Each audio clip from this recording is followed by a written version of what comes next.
Hello and welcome to another episode of Soul Nectar Show, that show where we talk about all things essence, where we gather around the campfire and we share our stories of connection to that which is greater than us, to the big mystery beyond the veil, the synchronistic connections that lead us into a greater understanding of ourselves and the world. And I'm your host, Carrie Hummingbird, and I love having these conversations because I feel like it really opens us up to a new understanding, a new reflection of the divine that we all are as we have these conversations with different reflections of the divine. And I think we can learn from these things and make it part of a bigger fabric of our tapestry of life on Earth and in the galaxy. And so today is no different. We have a beautiful soul with us on the planet. Adi Shakti is with us. Welcome, Adi. Well, thank you so much for having me, Carrie. I'm really, really full of gratitude for being here. Adi has been doing some beautiful work. She helps spiritual leaders passionate about social justice fine-tune their skills in facilitation so that they can better serve vulnerable communities with integrity and impact. She's the founder of SoulWork, and she has trained 1,000 yoga teachers in the 200-hour, 300-hour prenatal conscious business leadership and trauma-informed professional focus areas. And she's led retreats focusing on humanitarian efforts in India, Costa Rica, Ecuador, Thailand, Cambodia, Guatemala, and beyond. She's the host of the SoulWork podcast, executive producer of SoulWork, the film, co-founder of SoulWork Jungle Ashram in Costa Rica, and executive director of Shakti Siva, the nonprofit extension of SoulWork. And so today we're going to have a really interesting conversation about the relationship, the intersection between spirituality and activism. How can we be even more potent in what we see in the world and how we want to make a difference? And so I'd just like to start this conversation, Adi, by hearing more about you and how you got into this work. Yeah, absolutely. So I grew up in Indianapolis, and from a very, very young age had a passion for humanitarian service. And so by the time I got to college, I went to school in Chicago, and was at that time working with different organizations that were doing different kinds of work with social justice. So I was in and out of women's rescue centers, prisons, working with the homeless, really getting curious about how it is that I could channel my own personal power as a way to soften the suffering and the burden of others.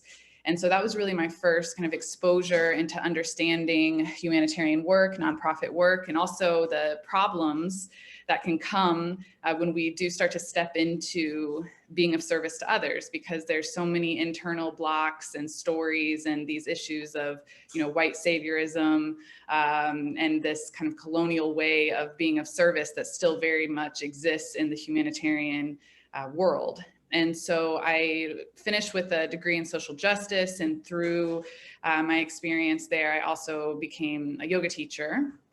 And from there, I moved to Costa Rica and was working with a nonprofit organization there, again, going into indigenous communities, and creating programming and, again, seeing all of these issues, and was humbled over and over and over again, even with the best intentions, kind of learning the importance of community collaboration and really making sure that these decisions came from leadership within the community, if anything was actually going to be sustainable.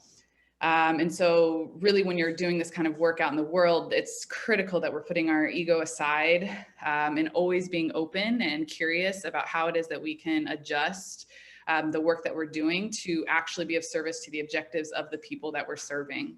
And so I was in Costa Rica for a year doing that work. I then spent some months in India and continued my yogic study.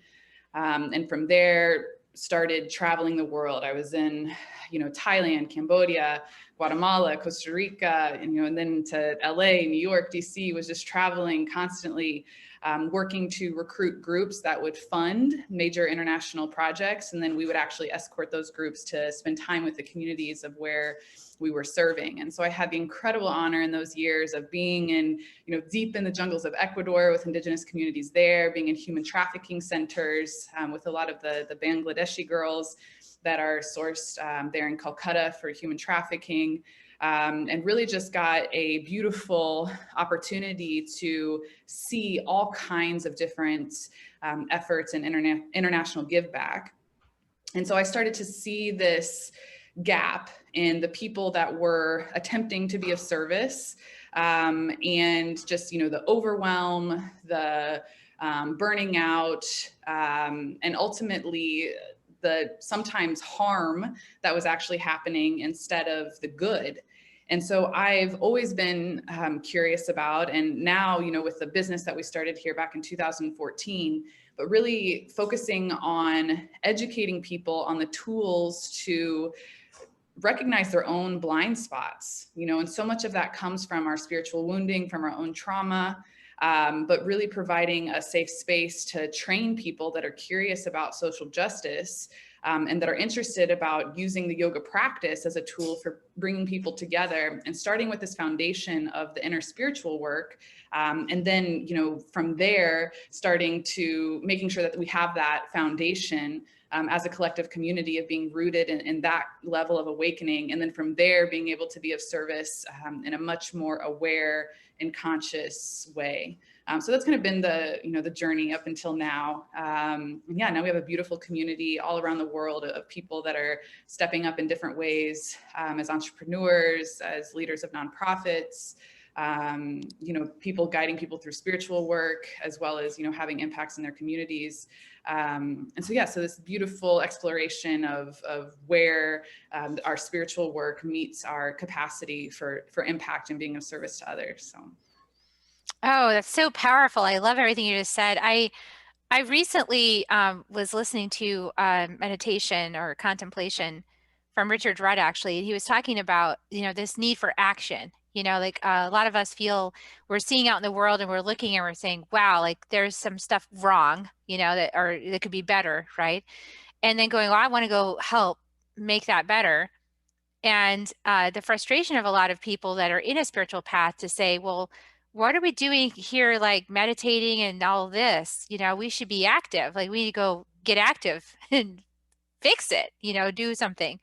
And the guru is saying, well, you don't know what to do until you know yourself, and you don't know yourself yet. So it doesn't, so can you speak a little bit to that? Because I think we all see a lot of problems going on in the world right now that we want to contribute, we want to help out. But like you said, we need to be mindful about do we really know what's needed, and how do we know that?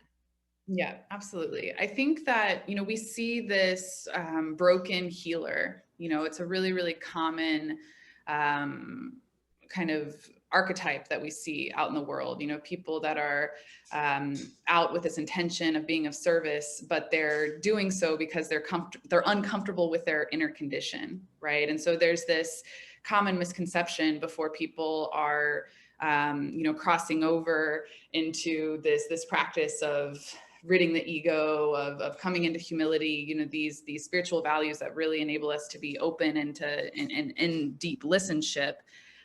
We have this block of the belief that our inner experience can be fixed by changing our external circumstances, right?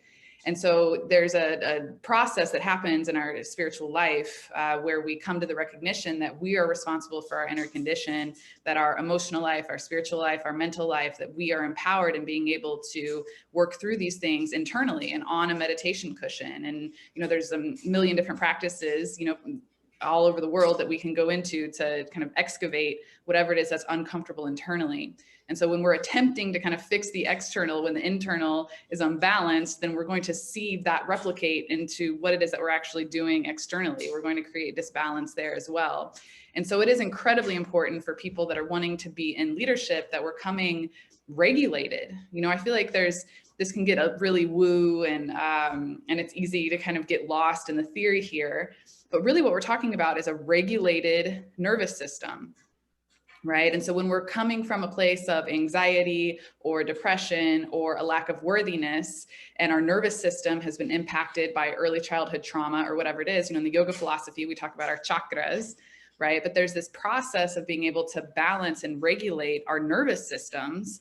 and serving from a place of connection to ourselves and regulation is going to be critical if we're actually wanting to see more balance and regulation out in the communities that we're serving. And so I believe that that's, kind of a big gap, is people are thinking that, oh, this tension, this anxiety, this shame, this lack of self-worth that I feel inside, if I only do, then it'll go away. And that's just, oftentimes it's no, we're accumulating, we're piling things on, and it actually can make things worse, not only for your inner state, but also for the people that you're attempting to help. So I think it's important. It starts on the cushion. It starts in our reflection. It starts with having the tools to actually, balance ourselves emotionally, spiritually, energetically, physically, and otherwise. So. Yeah, and it's such a journey too, that shadow exploration, that inner exploration. Because a lot of these patterns, like you mentioned earlier when you were talking about, we don't want to be uh, continuing the patterns of colonialization either, right? And since if we don't know ourselves, that we don't know what's inherited from our ancestry and Mhm. from our culture in our belief system and our behaviors and our attitudes about things, if we haven't done that inner exploration, then we're not aware enough about those things to be in service, right? To go into another community without like trampling all over and Mhm. opening the wound even bigger because we just stepped all over it and didn't even know it. Yeah. I'm Yeah. thinking particularly about the race Mhm. conversation in the United States right now, Mhm. where there's just a lot of things that people of color are saying, hey, like, great, you want to help, but like it starts with you actually. Like you've got to become aware of, when speaking you, like people who are Caucasian, right, who are white or other non-color communities, to like Mhm. be aware of like how we are being that's actually creating some of this issue and has been for a long time with that because we haven't been aware of it. Yeah, absolutely. And I think that's something that's really fascinating with as well, because having lived outside of the United States for, a decade, it's hard to know what it is to be an American until you're surrounded by non-Americans, right? So these, just the way that we are, the way that we think, it's until you are able to kind of see yourself from a third party perspective, that shows up in culture and your mental patterns and your emotional patterns. I mean, most of these things were just kind of molded and then we're not aware of them, but they still perpetuate, and they can still be violent. They can still cause us suffering. For me, I remember like this is a simple lesson, but I grew up in schools where, there would be the desks and the chairs would get to a place where they were no longer usable. And so then they would end up in the dumpster in the back and we would get new chairs. And that's just a simple, that's just a simple solution, right? So I get to Costa Rica and I'm at this school and there's this whole room, full of unusable junk, right? And one of the first projects that I thought of was like, okay, like let's get all this cleared out so we can use this space, and I remember going to the director of the program and being like, hey, like I think it would be really good if we got this stuff out, got some new stuff in, like got some paint, got some this, got some that, and it's like, okay, well, actually these kids, we're not having the funding that we need to give them the rice that they need every day for lunch. So that's a ridiculous idea. And two, when something's broken in this country, we fix it, right? So, it was just such a humbling and beautiful moment. And even though my intentions were good, right? But it's just a different mindset. And because they're in Costa Rica as well, I mean, you're looking around, it's like you get a new set of tables for this classroom. That means that a family is going to have to go take out a tree right up the block, and that daddy's going to have to get out his machine and and make the planks of wood and all these different things. And so it's just a completely different mindset. And there's a million examples, but I think that that's just a really powerful one of recognizing kind of even with the biggest heart in the world, even with the best intentions, if we're not kind of understanding how culturally our patterns can be violent, then we'll continue to see these kinds of things perpetuate. Yeah, and I think another one of those underlying belief system or beliefs in our system is that we're, and it's really in the nature of how we talk about countries, right? We'll say, "Oh, this is we're the developed nation, Mm-hmm. and Costa Rica is the undeveloped or the third world nation." And Mhm. so there's like this sort of condescension implicit in talking about it this way. Cause like, well, we're technically savvy and we have money and we have this. So we're more powerful and we're more wise and we're more advanced and all Mhm. of these things. Yet, um, on the spiritual path, maybe not so, right? Because in some ways, like I've studied with some teachings from the Caro people in Peru who live high up in the Andes Mountains, and they have something that I realized as a Western woman that I was lacking. And that was inner peace and connection to the Mother Earth and connection to all that is, and harmony in my family and the community and support. I was lacking all those things as a Western woman. Sure, I had my REI jacket and all of my equipment and everything I was wearing just to go on this hike was more expensive than this entire woman's house that. Mhm. But she had some greater wealth than I had. And so I Mhm. think we need to also like realize we need to shift the way we think about things because there's gifts and treasures in the way that different people are living than the Mhm. way we're living. Yeah, there's a piece that I wrote actually during my time down there, but it was called "Gifting the Grass is Greener" complex. Because going into this community, I'm teaching you English. Why? So you can get a better job. Why? So you can make more money. Why? Right? It's this like, because that's just the sick mindset that we have in terms of what will actually make you happy. There's this one of my favorite little stories, a little anecdote, is a story of a fisherman, that he goes out every day, he catches his fish, and he goes out in the morning, he comes back, he's there about 3 hours, he comes back, he sells his fish, and then he goes home to his wife and kids, and he has this beautiful, peaceful life. And then there's this American man that comes to him, and he's like, well, here's what you should do. You need to work just all day, sell this fish, and then you can hire a couple of people that can go out with you. You can get a nicer boat. You'll be able to go out further. You'll be able to get more fish in less time, all of these things. And you just need to, you'll work a few more days a week, but you'll have more people, you'll have more money. And this guy just kind of looks at him. He's like, but then where does my time? No, like for what? It's like, I want this time, so I don't have more time with my wife. I don't have more time with my children. I don't have more time to be, in the hammock. And it's just this interesting, value shift that starts to happen. But it starts with recognizing our patterns in culture, and like you said, with this whole movement, the race movement, that's continuing in the States. It's been going on for a long, long time. But I feel that people now are perhaps more open than before. I've heard, I know within my own family and communities, more honest conversations around being open, around bias. I feel like nobody wants to be called a racist, but everybody's a little more open to being curious about their bias.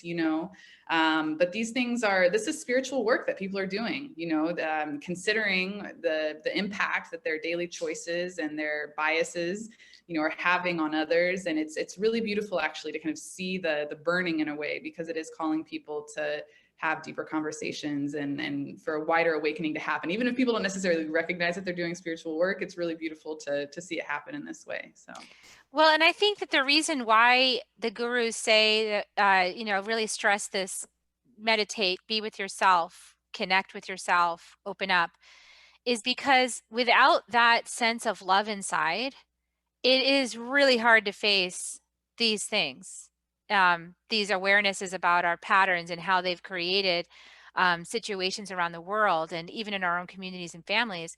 It's hard to face that when without love. Like it's hard to face that when all there is judgment. mhm, And so, yeah, nobody wants to be called a racist because that's terrible. It's like it's a label that harkens responsibility of a certain kind for thousands of, for let's say like 500 years, right? 500 years of responsibility towards a mhm, group of people. So that is a very heavy, heavy thing. But with love, it's made lighter. And with love, it's like it doesn't tear you down for your entire being on the inside. It's more like my mentors say it's the pattern, not the person. So mhm, when we can make it about the pattern and we can acknowledge it a lot easier when it's about the pattern. And then it's like you're a good person and you have this pattern. mhm, You inherited it, it's been all around you, and you can now see it, witness it, and change it through choice. And that mhm. would make a better world. Mhm.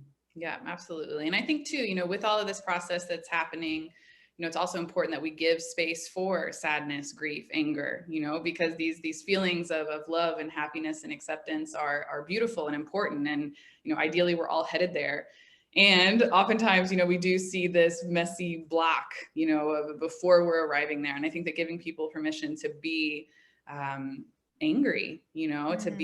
be sad, to be, to move through whatever it is that they need to move through. Because I think there can also, we have this, the threat, or, in my personal spiritual practice and teachings, of spiritual bypassing, of kind of loving everything away, without, actually being willing to lean into the shadow. And so in the work that we're doing as well with SoulWork, so much of it is about inviting in the shadow. One of the first things that we tell people when they're showing up is, all of you is welcome here, even the part that doubts that. And so, taking the full being and honoring the experience. And, something too that's with us is through this virtual format now that we're having to take on in our education, we're having a way more diverse group that's present with us in our trainings. People from all over the world, people from all different kinds of racial backgrounds. But it's been really interesting because, with the crisis that's happening in Peru, or the crisis that's been happening in India, the crisis here that's been going on in the United States, it's kind of easy for us to get into our United States kind of centric worldview. And I've been invited consistently by my students, by my global faculty, to, create safer and safer places for people to have these deeper kinds of conversations that are coming from all kinds of different backgrounds. And it's been fascinating, to see these different dialogues of people that come from, different languages and cultures and countries and skin colors, and to really kind of explore this stuff. And because we're talking about trauma, and it's fascinating because before, most of my students were from either Canada or the United States or Costa Rica. But now we really are seeing this beautiful collection of people, and I'm seeing kind of a quality of relationships. And I know too, you Carrie, with your summit and getting these big conversations going, we're seeing this happening in a global way. That's really, really exciting to be a part of. So, yeah. Yeah, and it's really listening and hearing without needing to change and fix. I mean, Yeah. this is such a huge thing for women in general, and at least in the Western culture that I've experienced in the United States, is this tendency to want to like fix it and make it better. And even like being a healer, I have to question myself there. Like, do you want to fix it and make it better? Or can you just let somebody be where they're at? This is where they're at. They're having this precious, potent moment. There's nothing wrong with it. It's not, it might feel icky, and that's okay. Like Mhm. for somebody to be angry and to express that. I just had a conversation recently where a friend who's a person of color shared. She said, I'm not really wanting to just heal this. Like, I want to honor my ancestors. I'm actually feeling this right now, and I am wanting to stay in that feeling and honor what the women before me went through. Mhm. And I don't want to just like heal it and fix it. Mhm. And so that was really interesting to me. I thought, wow, that is fascinating. And is that what honor is the question that came to me. Is it honor to experience what another is experiencing and let it be exactly what it is, Mhm. instead of trying to fix it? Mhm. Mhm. Yeah, I remember when my grandmother passed, and I was, completely devastated. It was horrific for me. And I remember kind of the first morning that I woke up, that I wasn't consumed with grief, that I grieved the grief because I felt that in some way, by not having that feeling, that I was kind of losing her, that it was like Mm. starting to escape me. And that and so that's interesting, because I've never actually heard somebody share kind of in that feeling before. But yeah, but that is something that I remember very vividly. I like woke up, I wasn't sad, and then I was sad that I wasn't sad. So it's fascinating, this beautiful spectrum of emotions that we dance through as humans. But that's lovely to hear you share that, because that is something that I thought maybe I was alone in having that experience. So No, beautiful. I mean, I think it's really interesting because in a way, I think it is a Western conditioning to forget our ancestors. We've had, if I just look at the pathways that my ancestors forged, it was the westward expansion, right? It was like they came from across the ocean some of my ancestors were Cherokee, but some of them were Celtic. So they came across some of them, even the Mayflower, came over on these boats and left their land behind, the land that they were born and raised on, the land that their ancestors lived on, that the trees breathed with their ancestors, and they left that. And they came to this foreign place. And so many people do that in America. That's what America's almost created itself to be, is a place of leaving behind wherever we were before or who we were as a people and coming together. There's beauty in that, and there's also loss in that too. Mm-hmm. Yeah, absolutely. Absolutely. So it's interesting. It's interesting to, consider all of these things and this, the collective trauma, the ancestral trauma, the generational trauma, the trauma that we've experienced from this individual experience of life. And then seeing, with the work that we're doing at SoulWork, or seeing a lot of different leaders step up and getting curious around what it means to actually start to transform these wounds, and seeing that a lot of these patterns of hurt and abuse and self-hatred, being the generation where we can, start to shift these things. And so I'm seeing, these kinds of conversations are happening all over the place. And, the science is finally catching up with it as well, because trauma up until, just about 20 years ago, PTSD, and then before that, shell shock, that was just associated with, men at war. It's very, very recent that even with neurobiology, that we're starting to understand the realities of trauma and how they impact, everyone. And if we're tracing back the source of people's, dysregulation or anxiety or, depression, whatever it is, oftentimes it is related to these unhealed wounds. And so it's an honor and a privilege to be in a position to support people as they're exploring these things, calling them up and being with them through the uncomfortable, so that ultimately we can move towards liberating ourselves and stepping forth as leaders that are equipped to kind of guide others in that same healing process. And that's, what we're seeing in communities of, coming together. And Carrie, I know you speak so much about, women coming together, healing the wound of the mother side, the maternal side of our lineage, of women, starting to explore what it means to be in union, right? To start to break these mental patterns of competition and isolation that, have been a part of our evolution, right, until now. And now we can own land, we can have a bank account, we can get a mortgage, right? We don't have to be dependent on the other, which is what really caused, I think, a lot of these blocks in the women's ability to communicate, because competition at one point could have been an issue of survival, And so it's so beautiful to see women in leadership coming together, with these values of collaboration, connection, intimacy. And yeah, it's been beautiful to watch, even just the last 5-10 years, just this incredible shift that's happening. And, now seeing a woman in the White House as well, is just, it's inspiring. It's beautiful to know that, that we're given a voice, at that level, is really, really, really hopeful. Yeah, there's a lot of hopeful things happening, and it has to happen in its own process. I was thinking about what you said and in this spiritual path, and this masculine part of my brain wants to force everything down a certain pathway and predict all the steps. And, first step one, we do this, and step two, and then it's going to take this much time. And then we're going to just come to this magical realization that we're all one. And this is how it's going to work. And it's not exactly how it works, because it's this divine feminine process of feeling and sensing and being present and acknowledging. And yes, I believe that's where we're all going, is that realization that, we're unity and diversity, we're amazing, and we're all connected.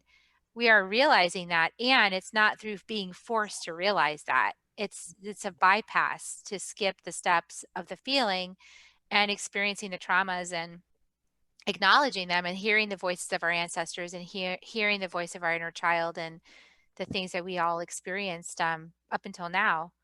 Mm-hmm. So we're going to get there when we get there. Mm-hmm. Slowly but surely. Yeah. Mm-hmm. Fun.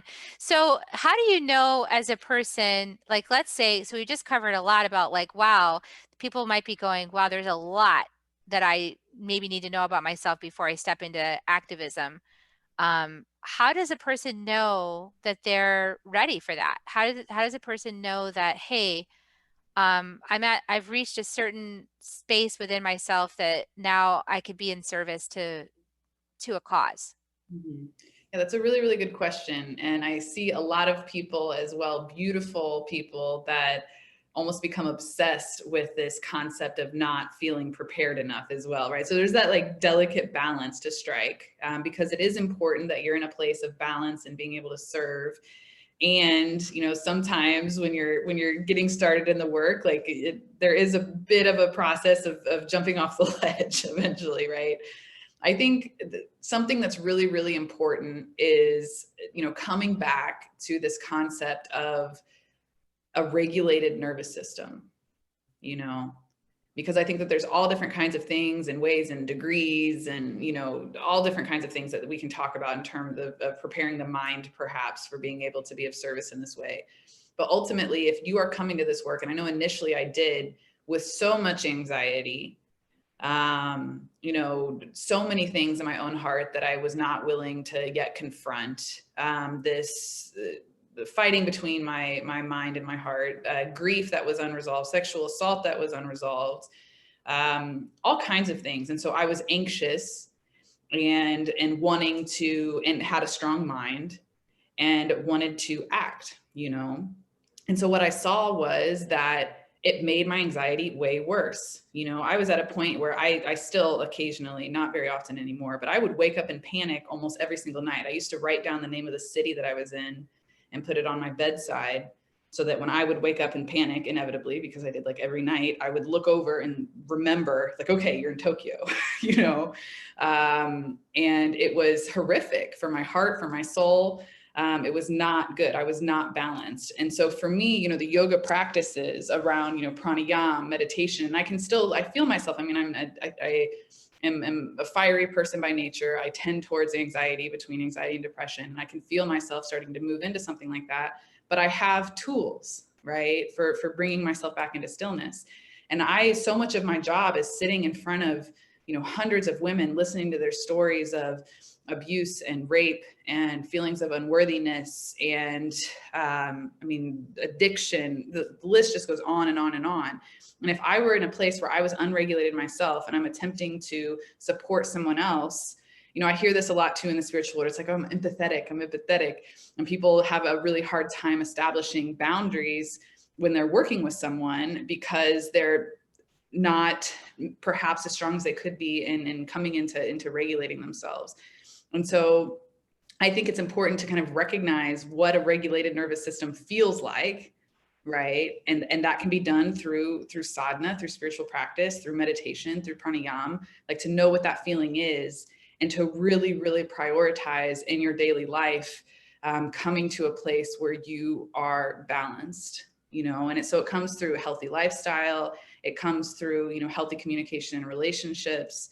It's really, it's just really important that we prioritize taking care of ourselves. And I remember too, like social workers and everybody's like self-care, self-care, self-care. And you hear that over and over and over again. It almost becomes cliche until you end up like I remember one time I'm on a hospital bed with a saline in my arm, because I hadn't slept in who knows how long and was working my ass off and whatever. And it's like, okay, yeah, self-care. Why? Because if I don't self-care, then I can't take care of others, which is probably a horrible reason to self-care. You should self-care because you love yourself. But at the very least, know that you have to take care of yourself if you're actually intending to be of service to others. And so I really think that that's the foundation, because people, even just being around someone with a balanced nervous system is so rare anymore. That even just being with friends and family, like they will feel that on you and they want to be around that because it's grounding, it's safe, right? Someone knows themselves, someone loves themselves, and it's incredibly magnetic and powerful. And so then on top of that, you can add on skills in facilitation or being a yoga teacher or being a social worker, or being a psychiatrist, being whatever it is, but constantly, prioritizing this work of being still inside, and that comes through spiritual work. It comes through practice, through recognizing your mental patterns, your emotional patterns, and ultimately having these tools, for working through them. Oh God, that's such a great description. Yeah, it's kind of like as a healer, I see I see lots of different pathways for being a healer, working with the healing energies. And inevitably, you know, the cosmic setup is that there is going to be matching pictures. There will Mhm. be matching pictures. And it's how you hold those matching pictures. I think that's the testament to where you are in the process, you know? Like I've noticed in myself, um, when I first started, when there was a matching picture, I might not be able to separate myself from the other person, you know? And Mhm. now it's kind of like, then it got to a phase where I like, you know, the idea is, oh, I would put myself aside and deal with this and I'll deal with that later, which is another part of the process. But then like the final part is like, I'm going to hold myself right here and hold this person too. It's like, Mhm. yes, there's a matching picture. I'm holding it all and I'm surrendering it all. So I'm not in it. Like it's just holding it, witnessing it, and surrendering it all at the same time. Mhm. That's like that's my new level. I don't know if there's a level beyond that. I'm looking forward to it if there is. But you know, this is such a journey to be a witness for other people and to hold space for other people. And I feel like the best way to be in service that way is what you're describing is you have to know yourself. You have to be able to go to the depths within yourself. You if you're kind of like comfortable swimming in the shallow end, like in a swimming pool, then there's no way you can lead somebody to the ocean. You can't because you haven't gone there yourself. So you Mhm. can only lead somebody as far as you've gone. Like, you know, you can lead them just just short of where you're at with yourself in your own depth, in your own self-awareness and your own understanding. Mhm. That's why this path is like you know, you're not there. There's no there. Mhm. So the big nap, right? And even then, start all over again. There's no there. I kept looking for there a long time. Like I was like, oh, I'm gonna get to the top of the mountain, and there's the top of the mountain. I got to the top of the mountain. Oh shit, there's another mountain. Okay, there's no there. Oh, this has been so empowering. So let's talk just like I know we're going to end in just a minute, but there's one more piece of this that I want to bring in is like this sense of urgency that people have. Mhm. You know, like we see the oceans getting polluted. We see, you know, the icebergs draining. We see the jungles being burned. We see all of this and it's people starving around the world, you know, animals, endangered animals, more and more on the list, and then some falling off because they're just, you know, it's gone. Mhm. It feels urgent to be an activist. Mhm. Mhm. Yeah, absolutely. And I think that sometimes as human beings, we have this arrogance that we kind of control more than we do. I mean, absolutely. There's, so many things that we can devote our time and our love to. And I feel like that there's this peace in remembering sometimes how insignificant we are. And I know and believe that the earth will win. And if we don't go along with that victory, then, yes, we can chalk it up to our unwillingness to make the changes that we need to. But ultimately, yes, do what you love, follow your passions, step up, protect whatever it is that's sacred to you, devote your life to something that's important to you, and ultimately, I kind of operate under the belief as well that, nature is not wrong, creation is not wrong. And if there comes a time that we're no longer here because of, decisions that we've made or just a natural cycle that's larger than our ability to grasp, that there can be some peace with that as well. So, Beautiful. mm. Awesome. Well, thank you so much for coming on the show and sharing your wisdom with us today. Is there anything that you want to offer to people as a starting point for getting started with you? Yeah, absolutely. So just you can head over to soulwork.com. We have many live trainings starting in March and April of next year, both in English and in Spanish, if any of you are Spanish speakers as well. So we have 200-hour yoga teacher trainings, 300-hour yoga teacher trainings, prenatal yoga teacher trainings. We'll also be offering a yin training starting in March, and they're at the website as well. You can find our podcast. You can find a film that we released a couple of years ago now. There's free education there for you. all kinds of stuff. So just heading to soulwork.com, and you'll be able to see all of our exciting offerings for 2021. Beautiful. So I just invite everybody to go check out soulwork.com. I'll put the link in the show notes so you can access it there as well. And once again, if you found value in this episode of Soul Nectar Show, I invite you to share it out, on social media or share it with some friends privately, whatever feels right to you, because it's by sharing this wisdom as you find it and it inspires you that we all get to benefit, because it gets out there more and more and more. And so I appreciate you as well. And while you're at it, if you're up on iTunes, I would love a rating. If you want to give us a 5-star review, that would be welcome. I appreciate that. So we're going to give kisses on the way out. Would you like to join me to give people kisses? Because I Yes, with love giving kisses. Here they come, everybody. We love you so much. Thank you for tuning in. Thank you for staying present and engaged. And I'll see you next week on Soul Nectar Show. Here come your kisses. So much love. aw. Blessings, everyone. Bye.